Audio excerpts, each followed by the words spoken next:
बिस्मिल्लाहिर्रहमानिर्रहीम। मोहतरम सामईन व नाज़रीन, आज की इस वीडियो में एक अहम मसला बताना मकसूद है, और वो ये है कि अगर कोई आदमी 4 रकात नफल नमाज एक ही सलाम से पढ़ता है तो उसकी इजाज़त है, पढ़ सकता है, कोई हरज नहीं है। ये बात इसलिए कही जा रही है कि बहुत सारे लोग चूँकि आम तौर पर जब नफल नमाज पढ़ने का इरादा करते हैं तो वो 2-2 रकात पढ़ते हैं, लेकिन 4 रकात नमाज भी पढ़ी जा सकती है। अलबत्ता जब आदमी 4 रकात नमाज एक ही सलाम से पढ़ रहा हो तो उसमें बेहतर और अफजल तरीक़ा ये है कि वो आदमी जब दूसरे रकात के कायदे में बैठे तो वो तशहुद के साथ साथ दुरूद शरीफ भी पढ़ ले और वो दुआए मासूरा भी पढ़ ले। आम तौर से ये होता है कि आदमी पहले कायदे में सिर्फ तशहुद पढ़ता है, लेकिन अगर कोई आदमी नफल नमाज पढ़ रहा हो 4 रकात, तो जब पहले कायदे में बैठेगा तो वो तशहुद के बाद दुरूद शरीफ भी पढ़ ले और साथ साथ में दुआए मासूरा भी पढ़ ले।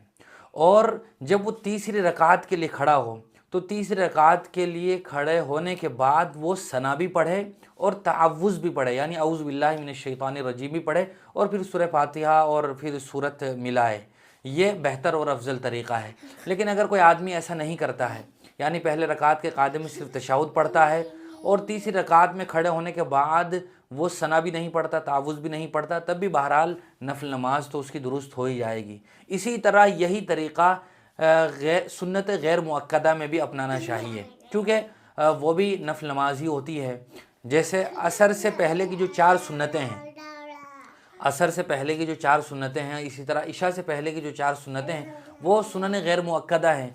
तो वो आदमी जब पढ़ रहा हो तो उसके लिए भी अफजल यही है कि वो पहले कायदे में तशहुद के बाद दुरूद शरीफ भी पढ़े और फिर दुआए मासूरा भी पढ़े और तीसरी रकात में वो सना भी पढ़े और तहव्वुज़ भी पढ़े।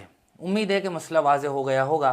फिर भी अगर कोई कशमकश का शिकार हो कोई आदमी और कन्फ्यूजन हो तो वो कमेंट बॉक्स में फिर से पूछ सकता है। अस्सलामु अलैकुम वरहमतुल्लाहि वबरकातुहू।